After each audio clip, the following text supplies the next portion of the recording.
Hello students, कल हम आपको इलेक्ट्रोफिलिक सब्स्टिट्यूशन रिएक्शन और उसकी मैकेनिज्म के बारे में बताए थे कि इलेक्ट्रोफिलिक सब्स्टिट्यूशन रिएक्शन फिनाल के केस में होता क्या था कि जो इलेक्ट्रोफाइल होता था फिनाल के आर्थो पैरा पोजीशन पे अटैक करता है, यानी कि आर्थो और पैरा पोजीशन पे ही इलेक्ट्रोफाइल आके जुड़ेगा।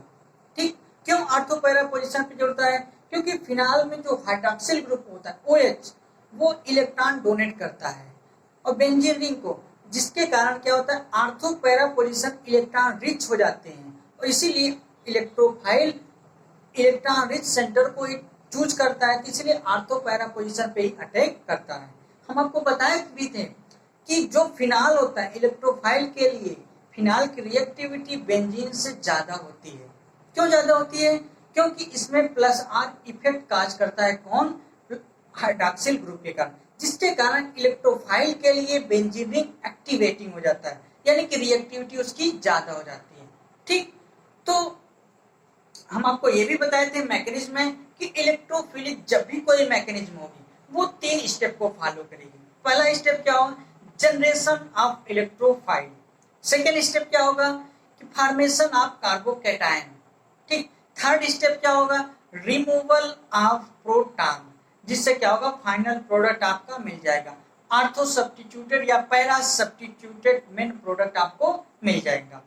ठीक, तो आज हम कुछ इलेक्ट्रोफिलिक सब्स्टिट्यूशन रिएक्शंस की कुछ एग्जांपल करेंगे, जैसे क्लोरीनेशन, जिसे कहते हैं हैलोजिनेशन।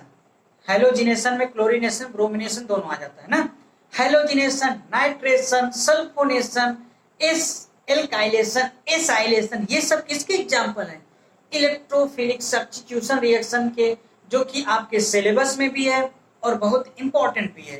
ठीक, ये इलेक्ट्रोफिलिक सब्स्टिट्यूशन रिएक्शन के अंतर्गत आते हैं, इसलिए हम इसी को पढ़ेंगे। ठीक, तो हमारा टॉपिक आज का क्या है? Halogenation.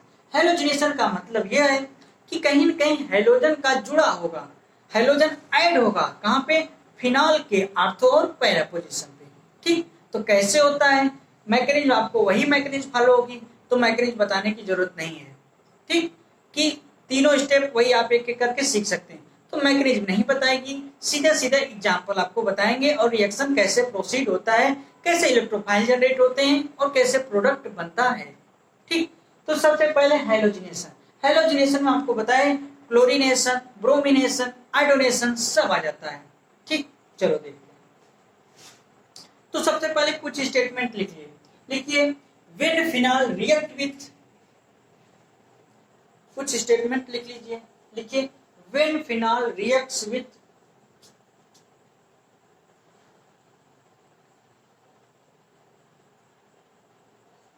When phenol reacts with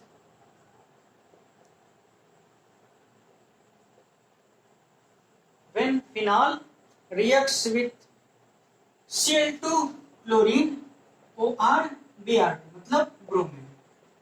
ठीक, डाइटामिक है ना, Cl2 या ब्रोमीन, क्लोरीन या bromine, in presence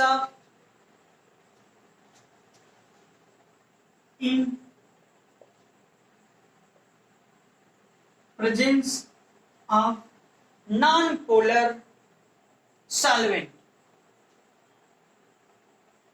non polar solvent, non-polar solvent such as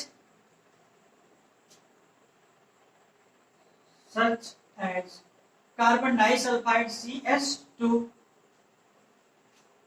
ठीक, कार्बन डाइसल्फाइड, CHCl3, जिसे क्या कहते हैं chloroform, CHCl3, carbon disulphide, chloroform, carbon tetrachloride CCl4, ये सभी क्या है? नॉन पोलर है, इसमें कोई पोलरिटी नहीं होती। नॉन पोलर क्यों लेते हैं? नॉन पोलर लेने से केवल ये फायदा होता है कि केवल आर्थो पैरा पोजीशन पे, ठीक, केवल या तो आर्थो पटेग हो या तो पैरा, लेकिन जब पोलर लेते हैं आर्थो पैरा सारे पे सब्स्टिट्यूट हो जाते हैं क्लोरीन। ठीक, तो ये देखो क्या होता है? When phenol reacts with Cl2Br2 in presence of non polar solvent such as carbon disulphide, chloroform, carbon tetrachloride ETC, then ETC मतलब et cetera, then mixture of ortho para, then mixture of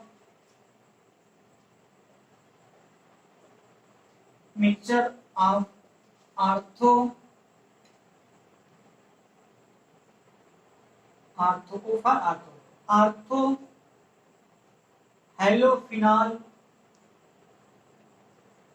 halophenol or para and para halophenol, ortho halophenol, para halophenol produced या is produced।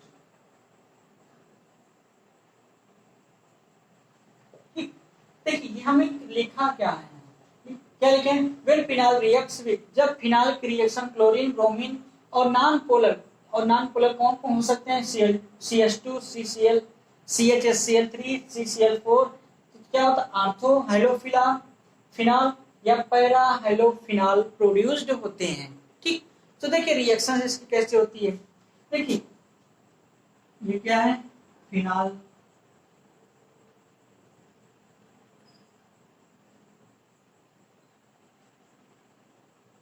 इसे क्या कहते हैं phenol. ठीक, phenol की reaction जब halogen से की जाए, X2 मतलब हेलोजन है ना, X2 हेलोजन, उसे क्या कहते हैं हेलोजन, यानी कि वेयर लिख लीजिए, where X equal to Cl2 X2 equal Cl2 या Br2। ठीक, तो क्या होगा यहाँ पे, और कैसे लेंगे, जैसे कार्बन टेट्राक्लोराइड लेंगे इन प्रेजेंस, तो होगा क्या कि जो यहाँ पे इलेक्ट्रोफाइल जनरेट होता है, अब जानते हैं कि नॉन पोलर होगा तो केवल मिनिमम थोड़ा कम अमाउंट में इलेक्ट्रोफाइल जनरेट हो पाएंगे। ठीक, तो या तो आर्थो या तो पैरा सब्स्टिट्यूटेड प्रोडक्ट बनेगा, तो सीधा सीधा इसका लिख लेंगे क्या, आर्थो पे या तो हेलोजन जुड़ जाएगा और या तो पैरा पोजीशन पे जाके हेलोजन ऐड हो जाएगा। ठीक, इसे क्या कहते हैं आर्थो हेलोफिनॉल, क्योंकि आर्थो पोजीशन पे हेलोजन जुड़ा है, किसके जुड़ा है फिनॉल के, इसे क्या कहेंगे आर्थो हेलोफिनॉल।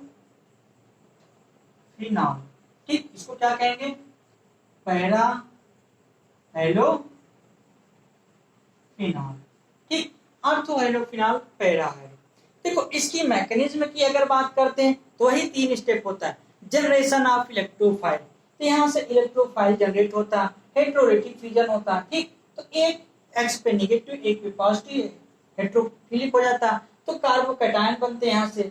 ठीक, कार्बोकैटायन बन जाता, फिर जाके वो आर्थो पोजीशन पे या पैरा पोजीशन पर अटैक करता है इलेक्ट्रोफाइल, फिर जब वहां पे अटैक करता तो वहां से प्रोटॉन लॉस होता, प्रोटॉन लॉस से फिर से रीगेन हो जाता ये आर्थो हेलोफिनॉल या पैरा हेलोफिनॉल का मेन प्रोडक्ट मिल जाता है। ये तो मैकेनिज्म होती। ठीक, तो ये रिएक्शन क्या थी हेलोफान का। देखिए अगर सॉल्वेंट पोलर ले लेंगे तो इस आर्थो और पैरा पोजीशन पे, यानी कि तीनों जगह सब्स्टिट्यूट हो जाएगा हेलोजन। ठीक, तो क्या होगा कैसे होगा वो भी लिख लो। ठीक, चलिए उसके भी बारे में बात करते हैं।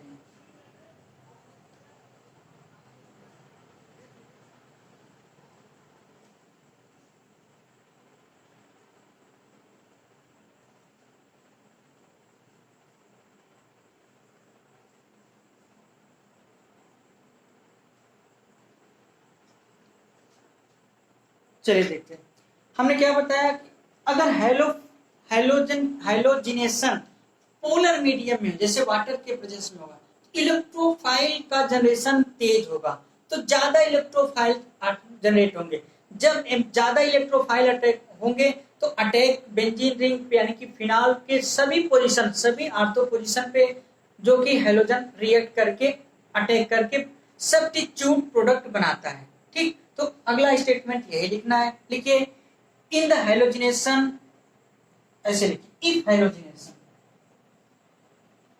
If halogenation, halogenation,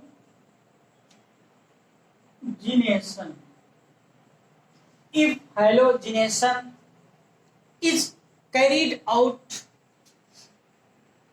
is carried out,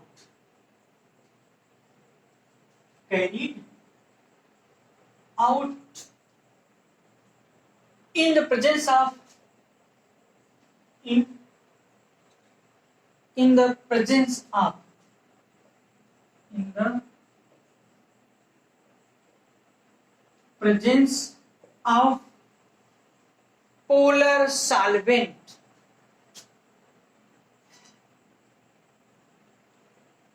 polar solvent। अब जानते हैं पोलर सॉल्वेंट बेस्ड वाटर होता है, polar solvent such as water. ठीक, पोलर होता है ना, क्योंकि एंगुलर मोमेंटम इसमें होता है ना, डाइपोल मोमेंट इसका जीरो नहीं होता। ठीक, कुछ न कुछ, क्योंकि दो एंगल बांड एक 104 डिग्री 104.5 मतलब 104 डिग्री 104.5 डिग्री के एंगल पे होता है, और दोनों पेयर बांड पे रिपल्सन करना हो जाता है, इसलिए कुछ न कुछ डाइपोल मोमेंट इसमें होता है। तो कहते क्या है, polar solvent such as water, then 246, then 246 trihalophenol is formed, trihalophenol, phenol is formed। ठीक, पोलर लेने से क्या होता है, इलेक्ट्रोफाइल ज्यादा अमाउंट में बनता है, बस यही इसका रूल है। जैसे कह दिया कि ये क्या है, double single double single double, इसे क्या कहते हैं, फिनॉल। ठीक, फिनॉल की रिएक्शन अगर हाइड्रोजन के प्रेजेंस में, मतलब H2 ले लें, ठीक, यही इसे क्या कहते हैं, हाइड्रोजन। जहां पे वेयर लिख लीजिए, where X equal to chlorine हो सकता है, ब्रोमीन हो सकता है, सो ऑन। ठीक, तो कहने का क्या मतलब है कि जब फिनॉल की रिएक्शन हाइड्रोजन के साथ पोलर मीडियम यानी कि H2O के मीडियम में लेते हैं तो इलेक्ट्रोफाइल तेजी से बनते हैं, ज्यादा बनते हैं। और आप जानते हैं कि फिनॉल में आर्थो दो पोजीशन होते हैं, दो के दोनों पे चार्ज नेगेटिव जाता है। जब आप रेजोनेंस सीखे थे वहां देखे चार्ज काउंट निगेटिव आर्थो पे जाता था, फिर पैरा पे, फिर आर्थो पे, मतलब तीन के तीनों पोजीशन निगेटिव हैं, और यानी कि वहां पे इलेक्ट्रोफाइल आसानी से अटैक करेगा।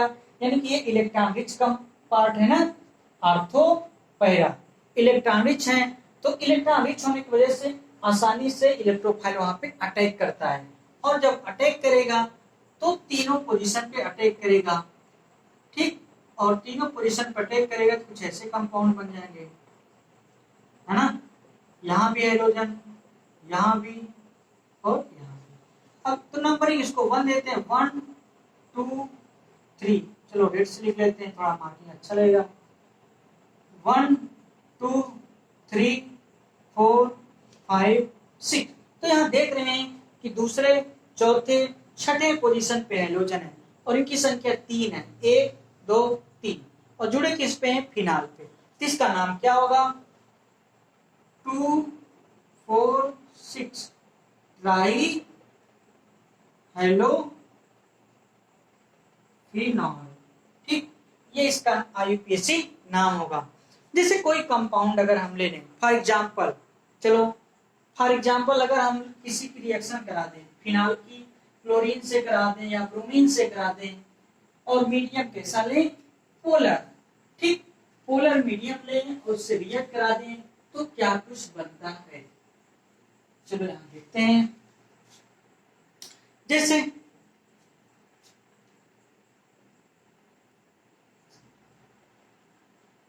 फिनाल है ये ना, फिनाल। फिनाल की रिएक्शन अगर कर दें ब्रोमीन से Br2, इसको क्या कहते हैं, ब्रोमीन। ठीक, ब्रोमीन से रिएक्शन करा दें किसके, पोलर मीडियम यानी कि वाटर के प्रेजेंस में, तो क्या करेगा, फिनाल की ये पोजीशन आर्थो 2 पोजीशन पैरा, फिर क्या होगा, निगेटिव चार्ज होने की वजह से आसानी से इलेक्ट्रोफाइल कहां पे अटैक करेंगे, इस दोनों आर्थो और इस पैरा पे, तीनों पोजीशन पे इलेक्ट्रोफाइल अटैक करेगा, तो फिर 3 ब्रोमीन जाके सब्स्टिट्यूट हो जाएंगे। ठीक, उसका क्या नाम होगा फिर, 2,4,6 ट्राई ब्रोमो फिनाल। क्या नाम होगा इसका, क्योंकि नंबरिंग करके देख सकते हैं आप, 1 2 3 4 5 6, क्या नाम होगा, 2 4 6 ट्राई ब्रोमो फिनाल। ठीक, 2,4,6 ट्राई ब्रोमो फिनाल, ये आपका फाइनल प्रोडक्ट मिल जाएगा। तो ये थे रिएक्शन क्या, हेलोफार। ठीक, हेलोफार यानी किसी तरह आप क्लोरीनेशन भी कर सकते हैं। ठीक, चलिए अब हम सीखेंगे अगला इलेक्ट्रोफिलिक सब्स्टिट्यूशन रिएक्शन, जिसे कहते हैं नाइट्रेशन। नाइट्रेशन मतलब अब यहाँ पे नाइट्रो ग्रुप का ऐड होगा, है ना। तो सेकेंड रिएक्शन होगी इलेक्ट्रोफिलिक सब्स्टिट्यूशन की, और ये बेंजीन रिंग की रिएक्शन है। इसके पहले हम एसिडिक रिएक्शन यानी कि फिनाल में हाइड्रोजन के कारण रिएक्शन कुछ बताए थे, है ना। तो अगली रिएक्शन सेकेंड क्या है, नाइट्रेशन। नाइट्रेशन,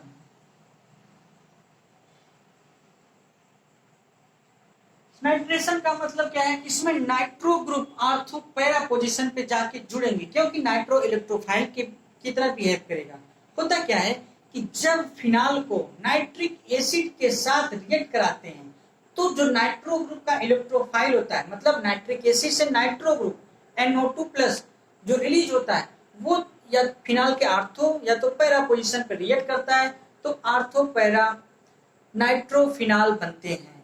ठीक, लेकिन अगर ये डाइल्यूट नाइट्रिक एसिड में अगर कंसंट्रेटेड नाइट्रिक एसिड लेते हैं, ठीक, और आप जानते हैं नाइट्रेटिंग एजेंट क्या होता है, कंसंट्रेट HNO3 और कंसंट्रेटेड H2SO4 के प्रेजेंस में कराते हैं, तो 2,4,6 यानी कि दूसरे पोजीशन, चौथे पोजीशन और छठे पोजीशन यानी कि दोनों आर्थो और पैरा पोजीशन पे नाइट्रो ग्रुप जाके ऐड हो जाता है और फाइनल प्रोडक्ट मिल जाता है। क्या बनेगा, 2,4,6 ट्राई नाइट्रो फिनाल। चलिए इसका स्टेटमेंट लिखिए, लिखिए, when phenol react with, when phenol reacts with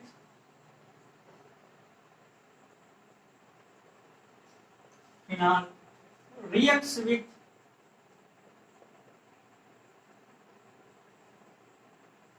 when phenol reacts with dilute HNO3, इसको याद रखिएगा, डाइल्यूट फॉर्म में, dilute HNO3, then ortho para nitrophenol produced, then ortho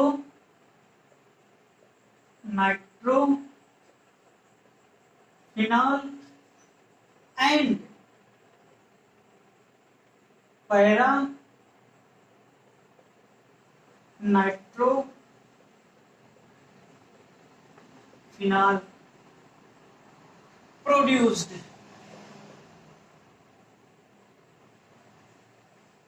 ठीक, कैसे होता है, चलिए यहां देखो, ये क्या है, फिनाल।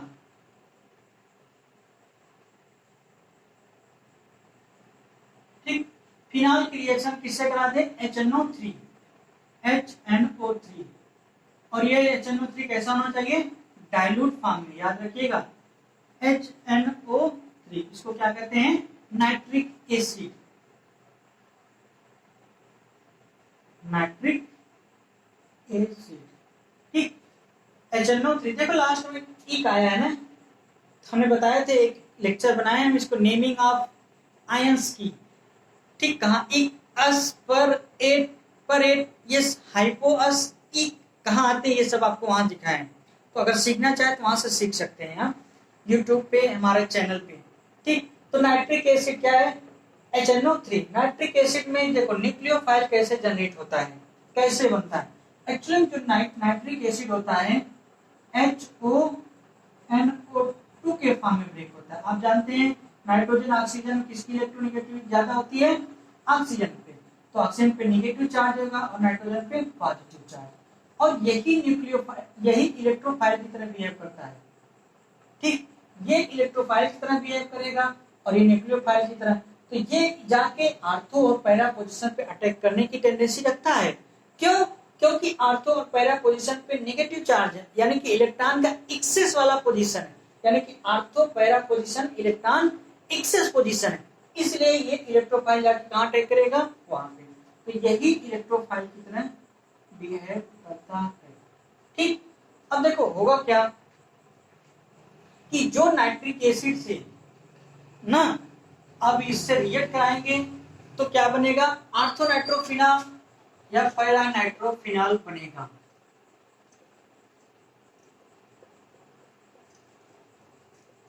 ठीक।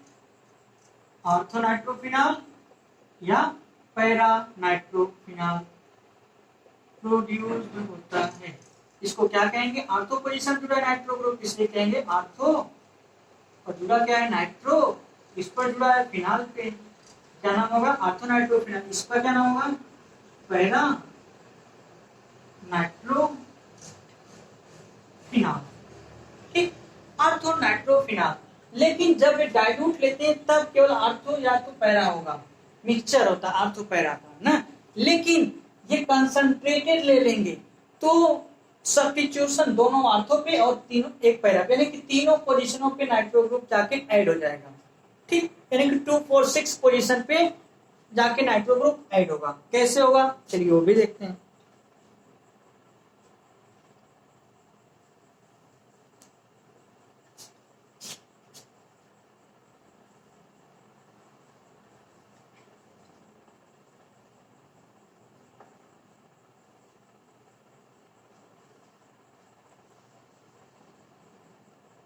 पहले स्टेटमेंट कुछ लिखिए, if reaction is carried out,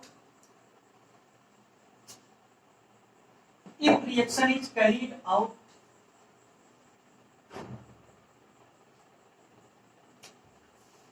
if reaction is carried out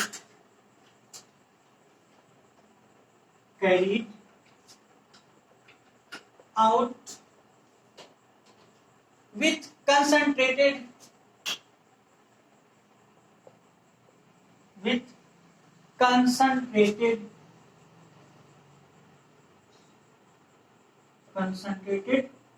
HNO3 nitric acid and concentrated H2SO4 sulphuric acid, ठीक। देखो ये नाइट्रेटिंग एजेंट होते हैं, कौन कौन, कंसंट्रेटेड HNO3 या कंसंट्रेटेड H2SO4, ठीक। Then product is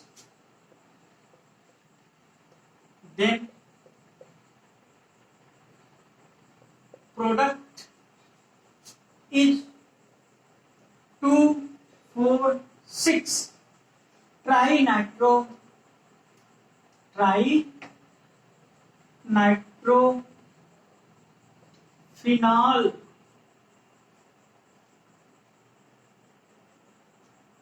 then product is 2,4,6 trinitrophenol form. चलो ना, ठीक।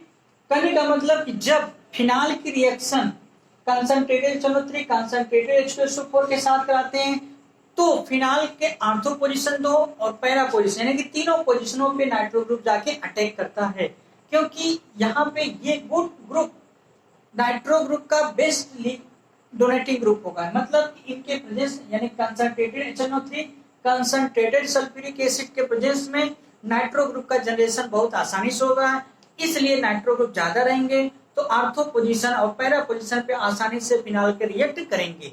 इस तरह से यहां देख सकते हैं आप, double single double single double. ठीक, ये क्या है? फिनॉल। किसके प्रेजेंस में? Concentrated HNO3। ठीक, कंसंट्रेटेड, और किसके प्रेजेंस में? कंसंट्रेटेड सल्फ्यूरिक एसिड यानी कि H2SO4। और आपको हम बताए थे इसमें जो होता है इलेक्ट्रोफाइल डोनेटिव ग्रुप कौन सा होता है? नाइट्रो ग्रुप होता है ना। ये नाइट्रिक एसिड OH और NO2 में टूटता है, और जब ये ज्यादा अमाउंट में प्लेंटी में यानी कि एक्सेस में होगा, ठीक, तो आसानी से इस पोजीशन पे दोनों और इस पोजीशन पे, यानी कि तीनों पोजीशन फिनाल के आर्थो पैरा पोजीशन पे आसानी से नाइट्रो ग्रुप जाके अटैक करेगा। तो जो प्रोडक्ट बनेगा वो क्या होगा? वो कुछ इस प्रकार से होगा, double single double single double. यहाँ क्या लग जाएगा? Nitro group. यहाँ क्या लग जाएगा? नाइट्रो ग्रुप, और इस आर्थो पोजीशन पे नाइट्रो ग्रुप। अगर इसकी नंबरिंग कर दे तो देखो मोस्ट प्रियोरिटी ग्रुप क्या है? OH। तो 1 2 3 4 5 6, इधर से भी काउंटिंग कर सकते थे क्योंकि सेकंड पोजीशन इधर मिलता, सेकंड इधर, तो हमने कोई एक पोजीशन चूज कर लिया। तो क्या होगा? देखो 2 4 6 ट्राई नाइट्रोफिनॉल। इसका क्या नाम होगा? 2 4 6 ट्राई नाइट्रोफिनॉल। 2,4,6 try nitrophenol. इसी का एक नाम आपको हम शुरू में बताए थे, पिक्रिक एसिड। आपको याद होगा पिक्रिक एसिड, इसकी एसिडिक स्ट्रेंथ आपके बारे में बताए थे आपको ना, पिक्रिक एसिड। इसको शॉर्ट फॉर्म में क्या कहते हैं? Try nitrophenol, TNP, try nitrophenol. और ये क्या है? Picric acid. तो किस तरह से केवल आर्थो पैरा प्रोडक्ट मिलते हैं, किस तरह से आर्थो पैरा के सारे प्रोडक्ट पोजिशनों पे आसानी से नाइट्रो अटैक करता है। ठीक, ये था। चलिए इलेक्ट्रोफाइलिक सब्स्टिट्यूशन की अगले रिएक्शन हम देखते हैं, क्या? सल्फोनेशन।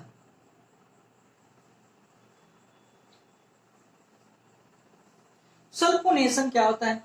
जब सल्फोनिक ग्रुप आके आर्थो पोजीशन पैरा पोजीशन आसानी से अटैक कर पाए, कहां पे? फिनाल के, तो उसी को कहते हैं सल्फोनेशन। यानी कि सल्फोनिक ग्रुप आके यहाँ पे अटैक जुड़ेगा, है ना। तो चलिए अगला लिख लीजिए, सल्फोनेशन। इसकी कुछ स्टेटमेंट है, पहले उसको भी लिख लेते हैं हम। देखिए सल्फोनेशन,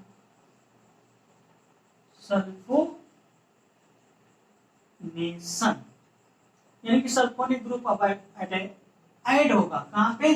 फिनाल के आर्थो और पैरा पोजीशन पे। चलिए इसको लिख लीजिए। देखिए when phenol react with oleum, oleum देखिए क्या होता है? Concentrated HNO3, concentrated sulphuric acid और सल्फर का ट्राईऑक्साइड यानी कि SO3 के मिक्सचर को क्या कहते हैं? ओलियम। और ओलियम ही सल्फोनिक ग्रुप को डोनेटिंग ग्रुप होता है। ठीक, चलिए इसको लिखिए, when phenol react with, when phenol reacts with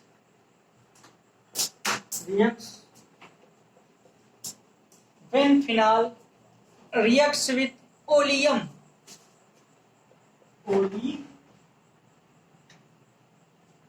OLIUM, oleum, oleum होता क्या है? Mixture of concentrated H2SO4। चलो इसको यहां ले लेते हैं ना। चलो when phenol react with oleum, ठीक, वो क्या होता है? Oleum mixture of concentrated sulphuric acid यानी कि H2SO4 प्लस SO3, सल्फर के ट्राईऑक्साइड के मिक्सचर क्या कहते हैं? ओलियम। ठीक, क्या लिखे हैं? When phenol reacts with oleum, then mixture of,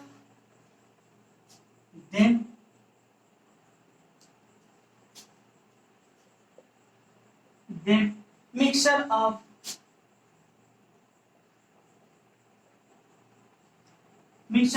orthophenol sulfonic acid and paraphenol sulfonic acid form. Then mixture of orthophenol sulfonic acid, phonic acid and paraphenol sulfonic acid, phenol sulfonic acid is formed. ठीक, ये कब होते हैं, कैसे होते हैं, यहां देखिए। देखिए जैसे ये क्या है, फिनाल, बेंजीन रिंग से OH जुड़ा है, इसको कहते हैं क्या, फिनाल। ठीक, फिनाल जब रिएक्ट करता है किससे, कंसंट्रेटेड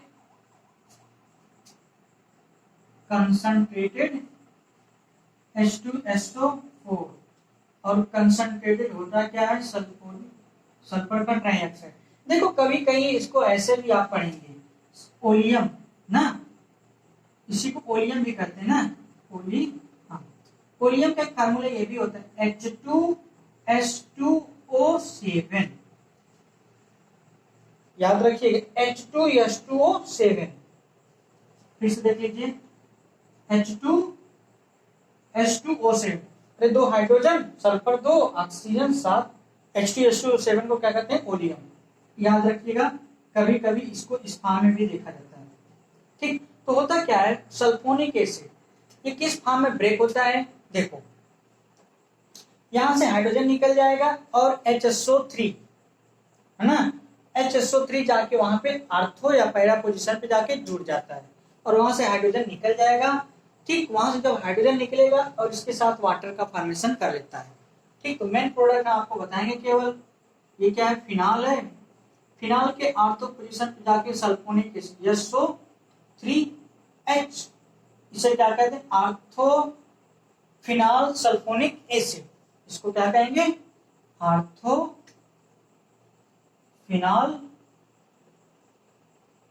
सल्फोनिक एसिड।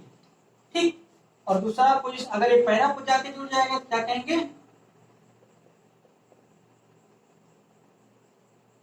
पैरा पे जुड़ेगा क्या कहेंगे, पैराफिनाल सल्फोनिक एसिड, सल्फोनिक एसिड। ठीक, तो इस तरह से हमने कुछ रिएक्शंस आपको बताएं इलेक्ट्रोफिलिक सब्स्टिट्यूशन से रिलेटेड फिनाल के। ठीक, अगली रिएक्शंस हम पढ़ेंगे एल्काइलेशन या फ्रीडल क्राफ्ट रिएक्शन। ठीक, फ्रीडल क्राफ्ट रिएक्शन बहुत ही इंपॉर्टेंट रिएक्शंस है, इसकी मैकेनिज्म और इसके सारे प्रोसेस हम कल डिस्कस करेंगे आपको।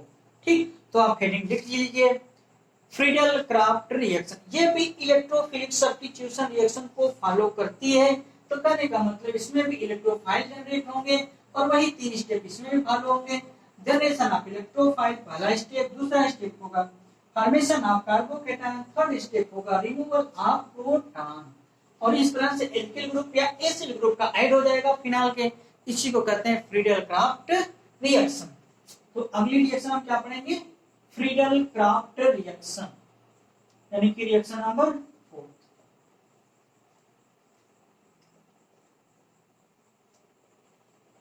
Friedel craft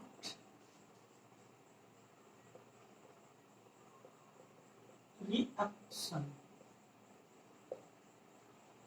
Friedel craft reaction. ठीक, इसको कल पढ़ते हैं, बस आज यहीं तक रखते हैं, इसके आगे कल हम डिटेल से पढ़ेंगे। Okay, thank you.